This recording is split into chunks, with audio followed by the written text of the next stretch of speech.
সুপ্রিয় দর্শক, RTV BSMMU এটুয়া corona helpline অনুষ্ঠানে আপনাদের সবাইকে আমন্ত্রণ জানাচ্ছি। আমি তাজিয়া চৌধুরী। দর্শক, দেশে নমুনা পরীক্ষার ল্যাব ৮৪টিতে উন্নীত হলেও কমেছে করোনা পরীক্ষার সংখ্যা। ফি নির্ধারণ, উপসর্গ ছাড়া করোনা পরীক্ষা বন্ধ, দীর্ঘসূত্রিতা, ভুয়া রিপোর্ট সহ নানা কারণেই নমুনা পরীক্ষার প্রতি মানুষের আগ্রহ কমেছে। সংশ্লিষ্টরা বলছেন যে গত জুলাইয়ের তুলনায় নমুনা কমেছে প্রায় ৬৫%, ফলে কমেছে টেস্টের সংখ্যাও। ২ লাখের বেশি শনাক্ত রোগী রয়েছে এমন ১৯ দেশের মধ্যে সবচেয়ে কম টেস্ট হচ্ছে বাংলাদেশে। তাছাড়া করোনা নিয়ে ভীতি কমে যাবার পাশাপাশি বেড়েছে অসচেতনতাও। অনেকেই করোনার তথ্য গোপন করে মানুষের সাথে মিশছেন কোনো ধরনের স্বাস্থ্যবিধি না মেনেই। বিশেষজ্ঞরা বলছেন, ব্যাপক টেস্ট করে করোনা রোগী শনাক্ত ও পৃথক করা না গেলে দ্বিতীয় ওয়েভে বড় ঝুঁকিতে পড়তে পারে বাংলাদেশ। এমন একটি বাস্তবতায় আপনাদের সবার কাছে স্বাস্থ্য বিষয়ক জরুরি তথ্য পৌঁছে দেবার পাশাপাশি করোনা নিয়ে আপনাদের নানান প্রশ্নের উত্তর দিতে বঙ্গবন্ধু শেখ মুজিব মেডিকেল বিশ্ববিদ্যালয় বিএসএমএমইউ থেকে আজ আমাদের সঙ্গে রয়েছেন বঙ্গবন্ধু শেখ মুজিব মেডিকেল বিশ্ববিদ্যালয় নেফ্রোলজি বিভাগের চেয়ারম্যান, কিডনি রোগ বিশেষজ্ঞ অধ্যাপক ডাক্তার আসিয়া খানম এবং বঙ্গবন্ধু শেখ মুজিব মেডিকেল বিশ্ববিদ্যালয়ের ইন্টারনাল মেডিসিন বিভাগের অধ্যাপক ডাক্তার মোহাম্মদ আবুল কালাম আজাদ। দর্শক, জানিয়ে রাখছে, আপনাদের মতামত, অভিযোগ, প্রশ্ন শোনার জন্য আরটিভি টেলিফোন, ফেসবুক, মেসেঞ্জার আছে অবারিত। বিস্তারিত দেখুন স্ক্রলে এবং স্ক্রিনে। বিএসএমএমইউ থেকে বিশেষজ্ঞ সেবা পেতে সকাল ৯টা থেকে দুপুর ২টা পর্যন্ত ফোন করুন ০৯৬১১৬৭৭৭৭ নম্বরে। যাচ্ছি মূল আলোচনায়। প্রথমেই আমি অধ্যাপক ডাক্তার আসিয়া খানম এবং ডাক্তার মোহাম্মদ আবুল কালাম আজাদ, আপনাদের দুজনকেই অসংখ্য ধন্যবাদ আমাদের সাথে যুক্ত হয়েছেন। অধ্যাপক ডাক্তার আসিয়া খানম এবং অধ্যাপক ডাক্তার মোহাম্মদ আবুল কালাম আজাদ, শুরুতেই খুব ছোট্ট করে বর্তমান করোনা পরিস্থিতি নিয়ে আপনাদের পর্যবেক্ষণ শুনতে চাই। প্রথমে যদি আমি অধ্যাপক ডাক্তার আসিয়া খানম ম্যাম আপনার কাছে যেতে চাই, আপনি যদি শুরু করতেন এই বিষয়টি। ধন্যবাদ আপনাকে। শুরুতে বলছি যে আমাদের দেশে যে প্রথমে যে শনাক্তর হারটা ছিল সেটা কিন্তু কম ছিল। যখন শনাক্ত বিভিন্ন জায়গায় হওয়া শুরু হলো, সেন্টার, দ্যাট মিনস সেন্টার বাড়লো, তখন কিন্তু দেখা গেল যে শনাক্তের হার অনেক বাড়ছে, যেটা জুন পর্যন্ত ছিল। কিন্তু জুনের পরে রোগীদের মাঝে একটা অনীহা চলে আসছে। সেখানে তারা দেখছে যে কিছু কিছু জায়গায় ফলস পজিটিভ আসছে। কেউ রোগীরা 14 দিন পরে দেখা যায় কারো যেখানে নেগেটিভ আসার কথা সেখানে আসছে না। তারপরে রোগীরা দিন দিন কেমন যেন একটা করোনাতে এক ধরনের বলবো যে হতাশা, ফেড আপ হয়েও রোগীরা টেস্টগুলো সহজে করতে চাচ্ছে না। কিন্তু আমাদের যে ধারণা, আমরা যে প্র্যাকটিক্যালি দেখছি হাসপাতালে, সেখানে আমরা দেখছি যে অ্যাকচুয়ালি করোনা রোগী কিন্তু অনেক বাড়ছে। করোনা রোগীর সংখ্যা অনেক বেশি, কারণ মানুষ এখন আগে যতটা সচেতন ছিল, যেটা মার্চ, এপ্রিল, অ্যাটলিস্ট মে মাস পর্যন্ত ছিল, জুনের পরে কিন্তু সেই সচেতনতা অনেক অংশে কমে গেছে। যে কারণে মানুষ এখন একটা বেখেয়াল, বেপরোয়া এক ধরনের, কিন্তু আক্রান্তের হার অনেক বাড়ছে। এবং সেটা একমাত্র প্রতিরোধ করার উপায় যেটা হলো যে টেস্ট করতে হবে, আইসোলেশন করতে হবে, টেস্ট করতে হবে, আইসোলেশন, তারপরে চিকিৎসা। কারণ প্রতিরোধ এটা একমাত্র উপায়, যেহেতু কোনো স্পেসিফিক চিকিৎসা এখন পর্যন্ত আসেনি। জি, অধ্যাপক ডাক্তার আসিয়া খানম, আপনাকে অসংখ্য ধন্যবাদ। এইবার যাব আমি ডাক্তার মোহাম্মদ আবুল কালাম আজাদ। স্যার, আপনার কাছে আমি ছোট্ট করে এই বিষয়টি জানতে চাইবো যে আপনার পর্যবেক্ষণ কি? ধন্যবাদ আপনাকে। আমি আপার সাথে কিছু কথা যোগ করতে চাচ্ছি। আপা যেগুলো বলে ফেলেছেন, আপনি আসলে একটা জিনিস যদি খেয়াল করেন যে রাস্তাঘাটে যখন বের হবেন দেখবেন যে আসলে মানুষজন কিন্তু বড় বেপরোয়া হয়ে গেছে। আপনি রাস্তায় দেখবেন যে আগের মতো সেই ট্রাফিক জ্যাম শুরু হয়ে গেছে। আপনি কিন্তু রাস্তাঘাটে প্রচুর লোক, বাজারে যাবেন, মার্কেটে যাবেন, আপনি যদি একটু শপিং মলগুলোর দিকে তাকান দেখবেন যে উপচে পড়া লোকজন ওখানে উপস্থিত আপনার। তাহলে এই যে জিনিসটা যেটা হচ্ছে, আমাদেরকে আসলে এখন টেস্ট করতে হবে। নেক্সট হচ্ছে যে আমি আগেও বেশ কিছু জায়গায় বলেছি যে টেস্টের ক্ষেত্রে যেমন আমি আজকেও একজন কোভিড পেশেন্ট দেখলাম, তার লাংসে আপনার মোর দ্যান 75% ইনভলভমেন্ট, বাট তার টেস্ট নেগেটিভ। তো এইটা প্রশ্ন যেটা হচ্ছে যে আমরা আমাদের সচেতনতাটার অভাবটা প্রচণ্ড পরিমাণে, আমাদের টেস্ট করাটা আসলে সহজলভ্যতাটা নেই আসলে। কারণ বাইরে আপনি দেখেন ইন্ডিয়াতে প্রতিদিন 50 জন আক্রান্ত হচ্ছে, তাদের টেস্ট হচ্ছে। তারা যদি 1 লাখ, 2 লাখ, 3 লাখ, 4 লাখ করতে পারে, হোয়াই নট আমরা কেন 30-40 হাজার করতে পারবো না? আমাদের তো সেই ফেসিলিটি আমাদের আছে, আমরা ইচ্ছা করলে করতে পারি। কারণ আমরা টিভির জন্য জিন এক্সপার্ট করছি, সেই পিসিআর মেশিনগুলো কিন্তু আমাদের বিভিন্ন জায়গায় আছে। আমরা টেস্টের সংখ্যা যদি কোনোভাবেই যদি বাড়াতে না পারি, আমরা যদি প্রতিদিন টিভি খুললে যদি দেখি আমাদের আক্রান্তের সংখ্যা কমে যাচ্ছে, আমরা যদি দেখি যে আমাদের কার্ভটা গ্রাজুয়ালি নিচের দিকে নেমে যাচ্ছে, মানুষজন কিন্তু ফলস ইনফরমেশন পাচ্ছে। এখন দেখেন, যখন আমরা বাইরে একটু উপসর্গ বা কিছু সিমটম দেখা দিলেই তারা পরীক্ষা করে নিচ্ছে বা এটা পজিটিভ হচ্ছে। মাইল্ড কোভিড যখন হচ্ছে, আপনার 10 দিন পরে কিন্তু এটা নেগেটিভ হয়ে যাচ্ছে। আমি যাকে আজকে দেখলাম, সে পরীক্ষা করেছেন 13 দিনের মাথায়। 13 দিনের মাথায় তো কোভিড নেগেটিভ আসতেই পারে। তাছাড়া এই পরীক্ষাটা সেন্সিটিভিটি হচ্ছে মাত্র 70%, যেখানে হচ্ছে 100 জন যদি আক্রান্ত হয়, মানে তাহলে পরীক্ষা করলে 65 থেকে 70 জন যদি ঠিকমতো প্রসিডিওর মেনটেন করা হয়, তাহলে তার পজিটিভ আসবে। তাহলে এইখানে তো একটা আছেই। প্লাস কিছু টেস্ট নিয়ে কিছু জায়গায় ফলস রিপোর্ট করার জন্য, কিছু জন্য এটার জন্য তো অবশ্যই এই পরীক্ষাটার একটা মান কোয়ালিটি নিয়ে একটা তো সন্দেহ জনগণের মধ্যে উদ্রেক হয়েছেই, হয়তো এটাও একটা না করার কারণ। প্লাস হচ্ছে যে আমাদের যে যারা গরিব পেশেন্ট যারা, কিন্তু এই টেস্টটাতে যেহেতু কিছু বাইরে যেখানে হচ্ছে ম্যাক্সিমাম ক্ষেত্রে হচ্ছে প্রাইভেট হচ্ছে, আসলে এই 4,500 টাকা দিয়ে তাদের পক্ষে আসলে এটা করা অনেকের পক্ষেই সম্ভব না। এই কারণে তারা হচ্ছে রিলাক্টেন্ট হয়ে যাচ্ছে। এখন যদি আমরা টেস্টটা বারবারই আমরা বলছি যে টেস্ট, তাহলে হুট সাথে যদি মিলিয়ে আমরা টেস্ট করতে না পারি, আমরা করোনা ডিটেকশন করতে পারবো না। ডিটেকশন যদি করতে না পারি, তাহলে কিন্তু আমরা কিন্তু সত্যিকারের যে অবস্থাটা আমরা কিন্তু বুঝতে পারবো না। যদি বুঝতে না পারি, হ্যাঁ, আমরা একদিক দিয়ে ভাগ্যবান বলতেই হবে যে আমাদের এখানে মারা যাচ্ছে 30 জন 40 জন, উপসর্গ নিয়ে মারা যাচ্ছে আরও 60 জন 70 জন 80 জন, ধরে নিচ্ছি সবই যদি করোনাও হয় তাহলে 100 জন। সেক্ষেত্রে এটা ইতালির মতো অবস্থা নয়, এটা ব্রাজিলের মতো অবস্থা নয়, এটা মেক্সিকোর মতো অবস্থা নয়, ইভেন আমেরিকার মতো অবস্থাও নয়, ইংল্যান্ডও নয়। কিন্তু কম মারা যাচ্ছি, সেটা আলহামদুলিল্লাহ যে কোনো কারণে হোক না কেন, আমাদের বডির ইমিউনিটির প্রশ্ন হতে পারে বা অনেক কিছু, ভাইরাল স্ট্রেনটা দুর্বল হতে পারে, অনেক কারণে হতে পারে। কিন্তু সে যে তার চেহারা পরিবর্তন করবে না, সে যে কখনো তার ভয়ঙ্কর করাল গ্রাস আমাদের উপরে থাবা দিবে না, এটা কিন্তু আমরা বলতে পারি না। সেই জন্য টেস্ট আমাদেরকে করতেই হবে, এবং টেস্ট করে আসলে সার্বিকভাবে আমার যেটা আপার সাথে আমি একমত, আমরা প্র্যাকটিক্যালি প্রতিদিন 12, 13, 14, 15 জন রোগী পাচ্ছি যাদের করোনা টেস্ট করতে পারেনি বা করলে তাদের নেগেটিভ, কিন্তু তাদের সিটি স্ক্যান এক্সটেন্সিভ ইনভলভমেন্ট হয়ে যাচ্ছে এবং স্যাচুরেশন ফল করে যাচ্ছে, হাসপাতালে ভর্তি করতে হচ্ছে। তাহলে এই যদি আমাদের সার্বিক অবস্থা হয়, আমরা যদি সতর্ক না হই, আমাদের সামনে কিন্তু আসলে সেটাই, আমাদের আসলে সতর্ক হওয়া ছাড়া আসলে কোনো উপায় নেই। স্যার, আপনার কাছে আসবো। এখন আমি এই মুহূর্তে যাব অধ্যাপক ডাক্তার আসিয়া খানম ম্যাম আপনার কাছে। আর সাধারণত কি কি কারণে কিডনির সমস্যা দেখা দেয় এবং জেনেটিক কারণে কি কিডনি রোগ হতে পারে কিনা, এই বিষয়টাও জানতে চাই ম্যাম আপনার কাছে। ধন্যবাদ। কিডনি রোগের তো অনেকগুলো কারণ আছে। যেমন সারা পৃথিবী জুড়ে কিডনি রোগ, ডায়াবেটিস 1 নাম্বার কারণ, হাই প্রেশার, নেফ্রাইটিস, স্টোন জাতীয় রোগ, জেনেটিক রোগও আছে কিডনির, মানে বংশগত কিছু রোগ আছে। তো কিডনি রোগের বেলায় যেমন যার আগে থেকেই কিডনি রোগ আছে, সে তো এমনিতেই ইমিউনো কম্প্রোমাইজড, তার কিডনি যে কোনো রকম ইনসাল্ট, যেমন ইনফেকশন, যে কোনো কিছুতেই তার কিডনি রোগ আরও বেড়ে যাবে। তো সাধারণত দেখা যায় যে করোনাকালীন সময়ে আমরা যে কিডনি রোগীগুলো, তাদের খুব সাবধানে থাকতে হয়। যেমন যে পেশেন্টটা ডায়াবেটিস, হাই প্রেশার, তার তো এমনিতেই রিস্ক নর্মাল মানুষের চাইতে বেশি। তো তার সাথে যদি তার কিডনি রোগ থাকে, তাহলে তার রিস্ক আরও কয়েক গুণ বেড়ে যায়, কোনো কোনো ক্ষেত্রে 15 থেকে 20 গুণ পর্যন্ত বেড়ে যায়। এছাড়াও যার কোনো রোগই নাই, হয়তো কিডনি রোগ নাই, তাকেও যদি করোনা আক্রান্ত হয়, অনেকগুলো কারণে ভাইরাস ইটসেলফ কিডনিকে এফেক্ট করতে পারে। এছাড়া পানি শূন্যতা, সেপ্টিসেমিয়া, বিভিন্ন কারণে ডিহাইড্রেশন, সবগুলো কারণেও কিন্তু কিডনির ক্ষতি হতে পারে। That means kidney acute kidney failure আমরা যেটাকে বলি, তাৎক্ষণিকভাবে কিডনি বিকল হয়ে যেতে পারে। সেটাও ওয়ার্ল্ড ওয়াইড দেখা গেছে যে 5 ভাগ ক্ষেত্রে সাধারণত এটা হয়ে যায়। আর যেসব পেশেন্ট অলরেডি কিডনি রোগের ভুগছেন, তাদের ক্ষেত্রে এই ঝুঁকিটা অনেক বেশি থাকে আর কি। জি, অধ্যাপক ডক্টর আসিয়া খানম ম্যাম, আপনার কাছে আরো কিছু তথ্য জানার আছে, আমরা আবারও আসবো আপনার কাছে। এই মুহূর্তে যাব অধ্যাপক ডক্টর মোহাম্মদ আবুল কালাম আজাদ। স্যার, আপনার কাছে যেতে চাই, একজন মানুষ করোনায় আক্রান্ত হবার কত দিনের মধ্যে সুস্থ হয়ে যায় এবং পরিস্থিতি কখন জটিল হয়ে উঠতে পারে? একজন কি একাধিকবার করোনায় আক্রান্ত হতে পারে কিনা, এমন বিভিন্ন প্রশ্ন কিন্তু দর্শকরা আমাদের কাছে করে থাকেন। যদি সংক্ষেপে আপনার কাছে উত্তরটি জানতে চাই। প্রথম প্রশ্ন হচ্ছে যে কতদিনে সুস্থ হয়ে যায়।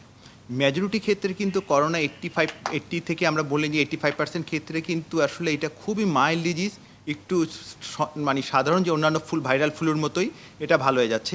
সেক্ষেত্রে আমরা পাচ্ছি, বাংলাদেশেও পাচ্ছি, যেটা 1 দিন থেকে 2 দিন জ্বর থেকেও চলে যাচ্ছে, এরকম রোগীও পাচ্ছি। তাহলে খুব মেজরিটি ক্ষেত্রে কিন্তু ভালো হয়ে যাচ্ছে।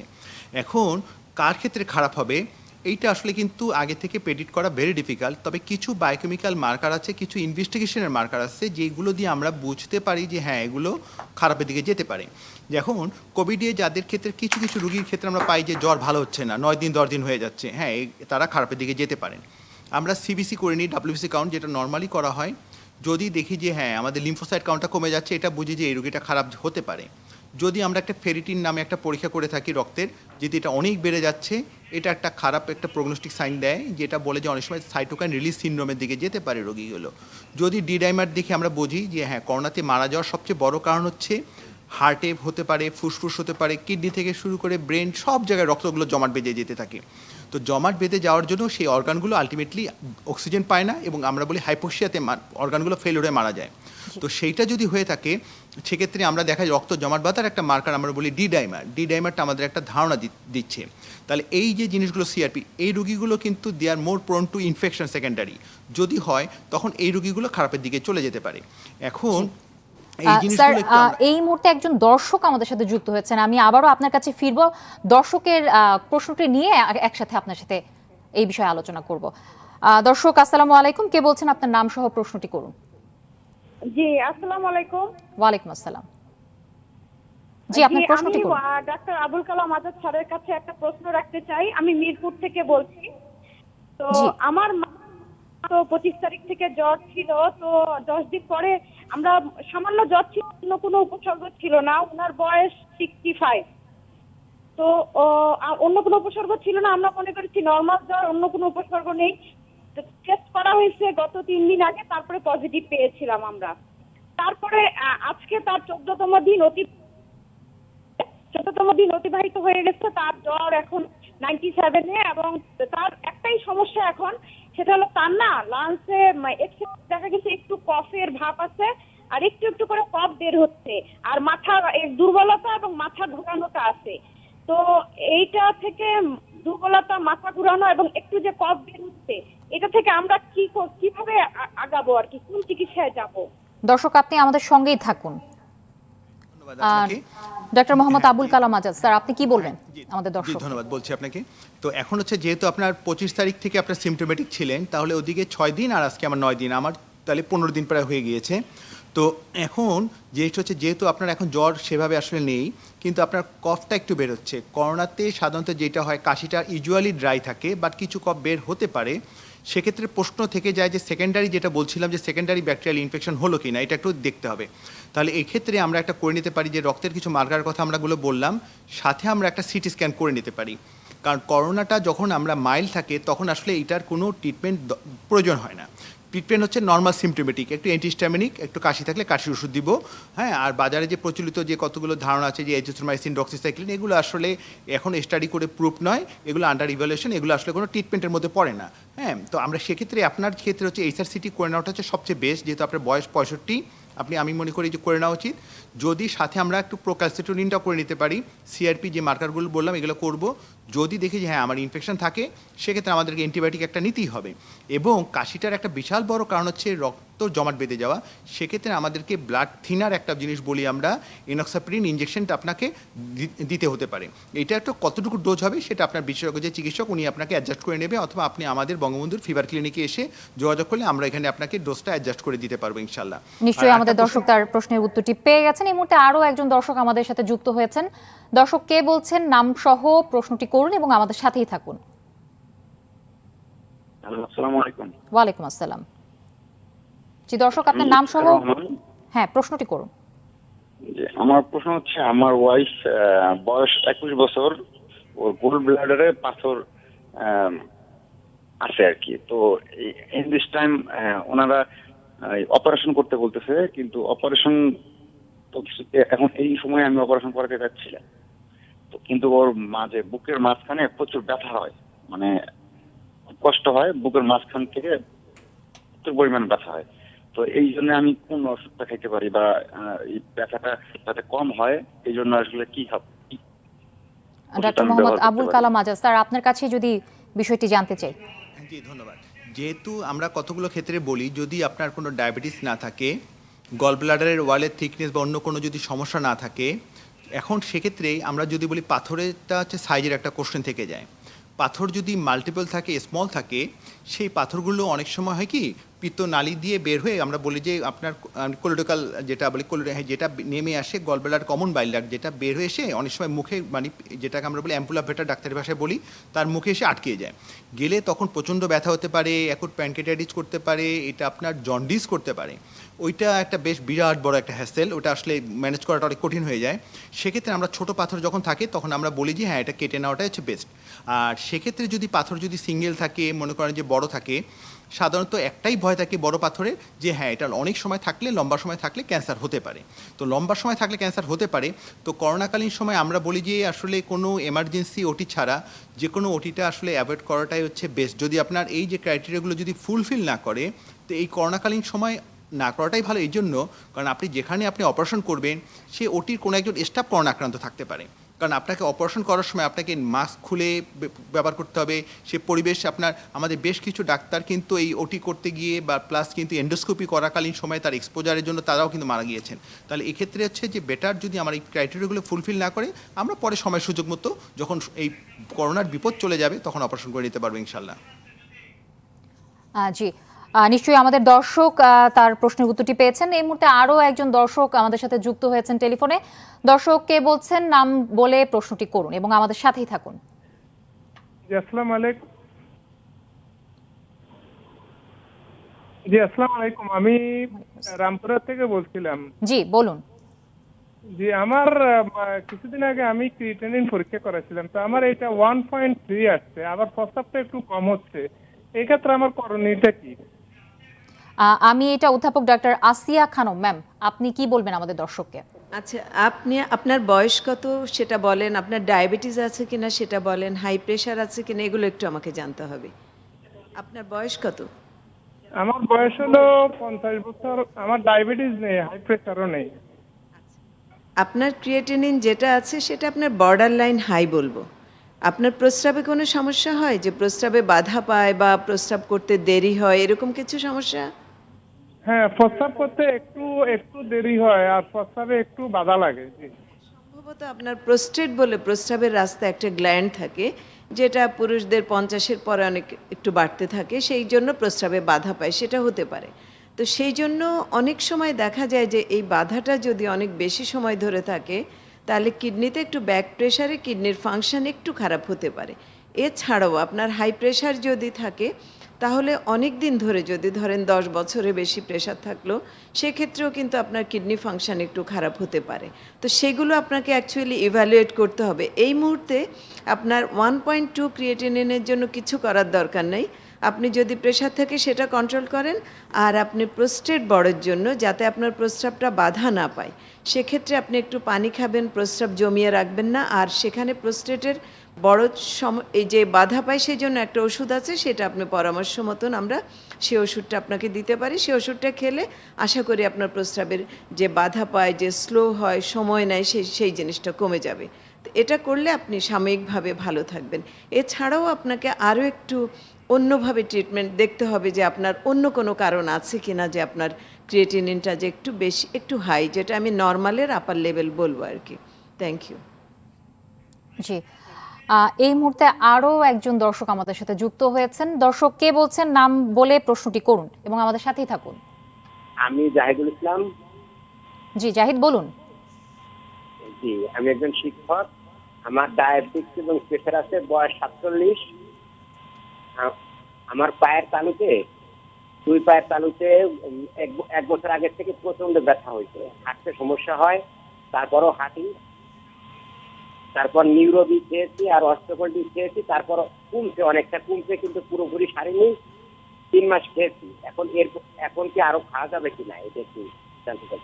আপনি আমাদের সাথেই থাকুন। ডাক্তার মোহাম্মদ আবুল কালাম আজাদ স্যার, আপনি কি বলবেন? হ্যাঁ ধন্যবাদ। আপনি কিন্তু বলেনি পায়ের কোথায় ব্যথা, পায়ের কি মানে আমাদের আমরা কি সাথেই যেটাকে আছে বলি- দর্শক। হ্যাঁ, পায়ের তালুতে ব্যথা না পায়ের গোড়ালিতে ব্যথা, কোন জায়গাটা ব্যথা আপনার? আমার পায়ের গোড়ালিতে ব্যথা। আচ্ছা, পায়ের গোড়ালিতেই ব্যথা হলে আপনার, হ্যাঁ আমি বলছি, আপনার কি কোমরে কোনো ব্যথা আছে? না, কোমরে। আচ্ছা, এখন পায়ের তলায় আমার তলদেশে অনেক সময় হাড্ডি বেড়ে যায়, যেটাকে আমরা বলি ক্যালকেনিয়ার স্পার। ছোট্ট দেখবেন যে একটা টিয়া পাখির ঠোঁটের মতো ছোট একটা হাড্ডি বের হয়ে যায়, বড় হতে থাকে। এই হাড্ডিটা যে বড় হয় কখনো কখনো কোমরে হাড্ডির সাথেও সংযুক্ত থাকে, যেটা আমরা বলি একিলিস টেন্ডাইনাইটিস। যদি কিছু কোমরে বাতরোগ আছে, যেটা বলি অ্যাঙ্কালোজিং স্পন্ডাইটিস থেকে শুরু করে সেরোনেগেটার, তাতেও হতে পারে। যেহেতু আপনার কোমরে কোনো ব্যথা নেই, শুধু পায়ের তলদেশ ব্যথা, আপনি আপাতত যেটা ব্যথার ওষুধটা, এই যে ক্যালকানি এক্সপার্ট যদি হয়, এটা ট্রিটমেন্ট হচ্ছে হয় আমি কেটে ফেলতে পারি, আমরাকে একটা এক্স রে করে কনফার্ম হতে পারি।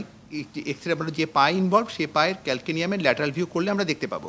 সেক্ষেত্রে সবচেয়ে বেস্ট অপশন হচ্ছে আপনি ঘরে যখন থাকবেন খুব সফট সোলের জুতো পরবেন। বাইরে যখন আপনি বের হবেন সেখানে আপনি জুতার মধ্যে, শুর মধ্যে হিল কুশন, যেটাকে বলে ডক্টর শু, আপনি যদি দোকানগুলোতে যান গেলে আপনি পেয়ে যাবেন ডক্টর শু। ওই হিল কুশন সাপোর্টটা নিয়ে আপনি পরে হাঁটবেন, পরলে দেখবেন যে আপনার ব্যথাটা তীব্রতাটা কমে যাচ্ছে। আর আপনি ঘরে যখন থাকবেন তখন আপনি একটু মাঝে মধ্যে একটু গরম পানির মধ্যে পাটা সেক দিবেন। আর পেন কিলারটা আসলে যতটুকু সম্ভব আমরা অদরকারে আমরা বলি, যেটা একটা হচ্ছে যে কিছু কিছু ব্যথা আছে যেখানে আমরা পেন কিলার খেতে উৎসাহ দিই, যেমন খেতে হবে, যেমন আমাদের যেমন অ্যাঙ্কালোজিং স্পন্ডাইটিস, এক্ষেত্রে বলা হয় যে অনেক সময় ব্যথার ওষুধ খেলে এই রোগটা রেমিশনে চলে আসে। আর কিছু কিছু ব্যথা হচ্ছে বয়স বাড়ছে, কোমরের হাড় ক্ষয় হচ্ছে, তো এগুলো তো আর ভালো হওয়ার রোগ না, বয়সের সাথে সাথে আরও বাড়বে। এগুলোতে আমরা পেন কিলার খাওয়াটাকে ডিসকারেজ করি। আপনি যদি ব্যথা হয় আপনি শুধু প্যারাসিটামল খেতে পারেন, অথবা ট্রামাডাল হাইড্রোক্লোরাইড নামে একটা ওষুধ পাওয়া যায় যেটা কিডনির ক্ষতি করে না, আপনি এগুলো কন্টিনিউ করতে পারেন। সবচেয়ে বেস্ট অপশন হচ্ছে ঘরে কখনই খালি পায়ে হাঁটবেন না, খুব সফট সোলের স্যান্ডেল পরবেন বা জুতো পরবেন। আর বাইরে যখন বের হবেন হিল কুশন বা যেটা ডক্টর শু নামে কিনতে পাওয়া যায়, সেই ডক্টর শু পরে আপনি বের হবেন, তাহলে দেখবেন যে ব্যথাটা আপনার মেজরিটি ক্ষেত্রে আপনার এই ক্ষেত্রে আমরা রেমিশন পেয়ে যায় ব্যথাটা। খুব চমৎকার কিছু তথ্য আমাদের ডক্টর মোহাম্মদ আবুল কালাম স্যার দিয়েছেন। এবং এই মুহূর্তে ফেসবুকে একজন দর্শক, শ্যামলী বেগম নামের একজন দর্শক প্রশ্ন করেছেন, আমার আব্বুর বয়স 55 বছর, ডায়াবেটিক্স, উচ্চ রক্তচাপ আছে, ওনার প্রোটেস্ট 4.4 থেকে 3.3 সেন্টিমিটার, এটা কি স্বাভাবিক আছে কিনা? আর 2 কিডনিতে 3টা পাথর আছে, এই অবস্থায় কি করণীয়? এটা আমি ডক্টর মোহাম্মদ আবুল কালাম আজাদ স্যার আপনার কাছে জানতে। আচ্ছা, এখন প্রশ্ন হচ্ছে যে পাথরটার পোস্টের দুটো প্রবলেম। হ্যাঁ, পোস্টারটা অবশ্যই একটু বড়। সাথে আমরা আরেকটা জিনিস দেখে নিই, আসলে ইউরোডাইনামিক স্টাডি আমরা করে নিই, আর একটা জিনিস দেখে নিই আমরা পোস্ট ভার্টাল রেসিডিও দেখে নিই। যদি পোস্ট ভার্টাল রেসিডিও যদি বেশি থাকে, ইউরোডাইনামিক স্টাডিতে যদি কোনো অবস্ট্রাকশনের ফিচারটা থাকে, তাহলে আমরা কিছু ওষুধও ব্যবহার করতে পারি। আপা যেটা বলছিলেন, আমরা ট্যামসিলোসিন অথবা আর অন্য কিছু ওষুধ আছে আমরা ফিনাস্টার, যেগুলো আমরা ইউজ করতে পারি। আর পাথরের যে ব্যাপারটা হচ্ছে যে পাথরটাকে আমাদেরকে পরীক্ষা করে দেখতে হবে যে এটা আসলে কি কোনো অবস্ট্রাকশন সৃষ্টি করছে কি না। যদি অবস্ট্রাকশন সৃষ্টি করে থাকে তাহলে অবশ্যই এটা আর্জেন্ট বেসিসে ইন্টারভেনশনে চলে যেতে হবে, এটা অপারেশন করে ফেলতে হবে। তো আরেকটা জিনিস, আরেকটা যদি দেখেন যে না পাথরটার সাইজটা কিন্তু উনি বলেননি, পাথর যদি খুব ছোট থাকে, হ্যাঁ আমার যদি কিডনির ভিতরে, অনেক সময় আমরা এটা অবজার্ভ করতে থাকি, আমরা অপারেশনে যাই না, সেক্ষেত্রে আমাদের কোথায় পাথরটা ওই বাকি কিছু পরীক্ষা করে, যেটাকে আমরা বলি সিটি ইউরোগ্রাম অথবা আমাদের একটা আইভিউ করে ওটাকে অ্যাসেস করে নিয়ে ডিসিশন নিতে হবে। জি, আমি এই প্রশ্নটি যদি আমি একই প্রশ্ন যদি আমি অধ্যাপক ডক্টর আসিয়া খানম ম্যাম আপনার কাছে করতে চাই, আপনি এই বিষয়টি কিভাবে বলবেন? Thank you. ডক্টর আজাদ তো বলেছে, তার সাথে আমি বাকিটুকু অ্যাড করি যে যেমন প্রোস্টেট ওনার বর্ডার লাইন হাই, ওনার যদি সিমটম থাকে, কোনো সমস্যা হয়, সে অনুযায়ী আমরা ওষুধ দিব ওনাকে। এখন পাথরের জন্য যেটা বলছি যে পাথরটা মেইনলি দেখতে হবে যে পাথরটা কোন জায়গায় আছে। কিডনির এক এক জায়গায় থাকলে পাথরের সিমটমগুলো এক এক রকম। যেমন কিডনিতে অনেক সময় দেখা যায় সাইলেন্টলি পাথর আছে, মানে পাথরগুলো এক জায়গায় আছে কিন্তু ওটা কোনো সমস্যা করছে না, আমরা অন্য কোনো টেস্ট করতে গিয়ে সেটা বের হয়ে যাচ্ছে যে পাথর আছে। যদি প্রস্রাবের নালীতে পাথরগুলো চলে আসে, সেখানে কিন্তু পাথর পেইন তৈরি করবে, হঠাৎ হঠাৎ প্রচণ্ড পেইন হবে। যদি প্রস্রাবের থলেতে থাকে, সেখানেও পাথরে পেইন করবে, ব্লাড যাবে প্রস্রাবে, বারবার ইউরিন ইনফেকশন হবে। এখন সেটার উপর ডিপেন্ড করছে যে পাথরগুলো সিমটম তৈরি করছে কিনা। যদি কোনো সিমটম না করে তাহলে আমরা ফলো আপ করব, কী ধরনের পাথর বিভিন্ন টেস্ট করে দেখব, সেই অনুযায়ী আমরা খাবার, পানি, রোগীকে বলবো প্রস্রাব যাতে চাপিয়ে না রাখে, ইনফেকশন যাতে না হয়, ইনফেকশন হলে ট্রিটমেন্ট দেওয়া, কারণ ইনফেকশন কিন্তু স্টোনের সাইজগুলোকে বাড়িয়ে দেয় অনেক সময়। আর কিছু ক্ষেত্রে যে পাথরগুলো আমরা মনে করি যে যেটা সরে গিয়ে অবস্ট্রাকশন করে তাৎক্ষণিক কিডনি ফেলিওরও করতে পারে, সেক্ষেত্রে আমরা রোগীকে অপারেশনের কথা বলবো। কিন্তু এই করোনাকালীন সময়ে আমরা রোগীদের সেই অপারেশনটা অ্যাভয়েড করতে বলবো। যে কথা ডক্টর আজাদ কিছুক্ষণ আগে বলছেন যে অপারেশনের জটিলতা ও অপারেশন থিয়েটারে ইনফেকশন হওয়ার ভয় থাকে সেই জন্য স্টোনের শুধু স্টোন থাকলে হবে না, যে স্টোনের ফাংশনটা কেমন, কোথায় আছে, কি সমস্যা করছে বা করছে না, তার উপর চিকিৎসাটা ডিপেন্ড করবে। ধন্যবাদ। জি ম্যাম, অধ্যাপক ডক্টর আসিয়া খানম ম্যাম, আপনার কাছে আরও একটি প্রশ্ন রাখতে চাই। আমরা কিন্তু দেখছি যে বাংলাদেশে কিডনি রোগীর সংখ্যা দিন দিন বাড়ছে। আমরা শুনেছি যে কিডনির 70% ক্ষতি না হওয়া পর্যন্ত নাকি এর কোনো লক্ষণ দেখা যায় না। সেক্ষেত্রে একজন সাধারণ মানুষ আসলে কিভাবে বুঝতে পারবে যে তার কিডনিতে সমস্যা হয়েছে? আর আরেকটি বিষয় জানবো যে কিডনি রোগীদের জন্য করোনা কতটুকু আসলে বিপজ্জনক, সব মিলে যদি একটু বিশ্লেষণ করতেন। বাংলাদেশে অ্যাকচুয়ালি কিডনি রোগীর সচেতনতা দিন দিন বাড়ছে। কিডনি রোগ তো আছে, প্রতি বছর দেখা যায় যে 30 থেকে 40 হাজার কিডনি রোগী যোগ হচ্ছে নতুন পুরানো রোগীর সাথে। সেই রোগীর মধ্যে শতকরা 10 থেকে 15% কিডনি সম্পূর্ণরূপে বিকল হয়ে যাচ্ছে, সেখান থেকে less than 5% কিডনি রোগের চিকিৎসা পাচ্ছে। তাহলে চিত্রটা অনেক ভয়াবহ, মানে কোনো না কোনো রকম কিডনি রোগে ভুগছে, তার মানে এই না যে কিডনি ড্যামেজ হয়ে গেছে। তো এখন কিডনি রোগের মেইন কারণগুলো আমরা যেটা ভাবি যে ডায়াবেটিস কিডনি রোগের সারা দুনিয়া জুড়ে 1 নাম্বার কারণ, তারপরে হাই প্রেশার, এরপরে নেফ্রাইটিস বলে একটা রোগ আছে যেটা আমাদের দেশে number 1 cause of kidney failure. এছাড়া পাথরজনিত রোগ আছে, বংশগত কিছু রোগ আছে, ইনফেকশন আছে, ডায়াবেটিস তো বললামই। এছাড়াও কিছু অন্যান্য রোগ আছে যার পার্শ্ব প্রতিক্রিয়া ওষুধজনিত, যেমন বিভিন্ন ওষুধের পার্শ্ব প্রতিক্রিয়াও কিন্তু কিডনি খারাপ হচ্ছে। এই জিনিসগুলো আমাদের কিডনি খারাপের অন্যতম কারণ। এছাড়াও দেখা যায় যে অন্য জায়গায় ইনফেকশন, যেটাকে আমরা সেপ্টিসেমিয়া বলি, হয়তো একটা চেস্ট ইনফেকশন যেটা কন্ট্রোল হলো না, ব্লাডে ছড়িয়ে গেল, সেখান থেকেও আমরা কিডনি ফেলিওর হয়ে গেল। তো সেই কিডনি ফেলিওরটা তাৎক্ষণিকও হতে পারে, ধীরগতিতেও হতে পারে। কিন্তু করোনাকালীন সময়ে আমাদের যেটা দেখি আমরা যে করোনাকালীন সময়ে যাদের অলরেডি কিডনি রোগ আছে, যারা ভুগছেন কোনো না কোনো ফর্মে কিডনি রোগ, যেমন diabetes, high pressure, kidney failure, kidney রোগের জন্য ডায়ালিসিস পাচ্ছে বা কিডনি রোগের জন্য ট্রান্সপ্ল্যান্ট হচ্ছে, তারা খুবই সাবধানে থাকতে হবে। কারণ এই রোগীগুলি সাধারণ সময়েই খুবই ঝুঁকিপূর্ণ থাকে, কারণ তাদের রোগ প্রতিরোধ ক্ষমতা খুব কম থাকে। সেই জন্য যে কোনো ইনফেকশনে তারা খুব তাড়াতাড়ি আক্রান্ত হয়। আমি আরেকটি বিষয় যদি আপনার কথার সাথে যদি যুক্ত করতে যাই যে জেনেটিক কারণে কি কিডনি রোগ হতে পারে কিনা, যদি সংক্ষেপে যদি আমাদেরকে জানাতেন এই বিষয়টা। হ্যাঁ, আমি আগে এটা একটু শেষ করে নিই যে করোনাকালীন সময়ে যে করোনার কারণেও কিন্তু কিডনি রোগ হয়, যেটা তাৎক্ষণিক, যেমন ভাইরাস ইটসেলফ কিডনি খারাপ করে দিতে পারে। যে ভাইরাসটা যে ওই সাইটোকাইন স্টর্ম যেটাকে বলা হয়, যে রিলিজ করে এক ধরনের টক্সিক জিনিস বডি থেকে, সেটা কিন্তু কিডনি দিয়ে কিডনির ব্লাড ভেসেলগুলো, কিডনির সমস্ত যে ফিল্টার করে সেই মাইক্রো লেভেলের জায়গাগুলোকে ড্যামেজ করে দিয়ে কিডনি খারাপ করতে পারে। আরেকটা জিনিস করতে পারে, পেশেন্টের যে সেপ্টিসেমিয়া হলো, ডিহাইড্রেশন হলো, ইনফেকশন, এই জিনিসগুলো করে দিতে পারে তাৎক্ষণিক কিডনি খারাপ করে দিচ্ছে। জি, আমাদের সময় স্বল্পতার কারণে আরো কিছু তথ্য জানার দরকার ছিল আপনার কাছে, বাট আমরা পারিনি। আমরা নেক্সট টাইমে হয়তো বা আপনাদের সাথে এই বিষয় নিয়ে আরো আলোচনা করব। অধ্যাপক ডক্টর আসিয়া খানম এবং ডক্টর মোহাম্মদ আবুল কালাম আজাদ, আপনাদের অসংখ্য ধন্যবাদ আমাদের সাথে যুক্ত হবার জন্য আজকে। দর্শক, RTV BSMM U8Y corona helpline আজ এ পর্যন্তই। আগামীকাল রাত 9টায় আবারও অনুষ্ঠানটি দেখার আমন্ত্রণ রইল। সবাই ভালো থাকুন, সুস্থ থাকুন, স্বাস্থ্যবিধি মেনে চলুন।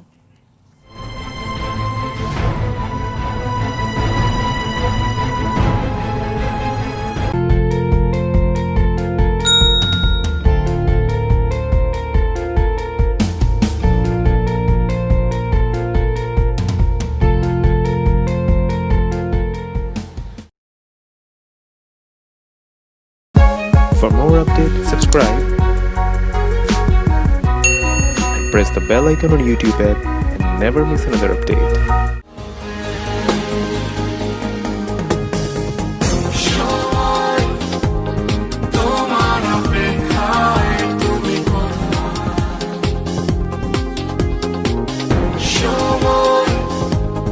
Tomorrow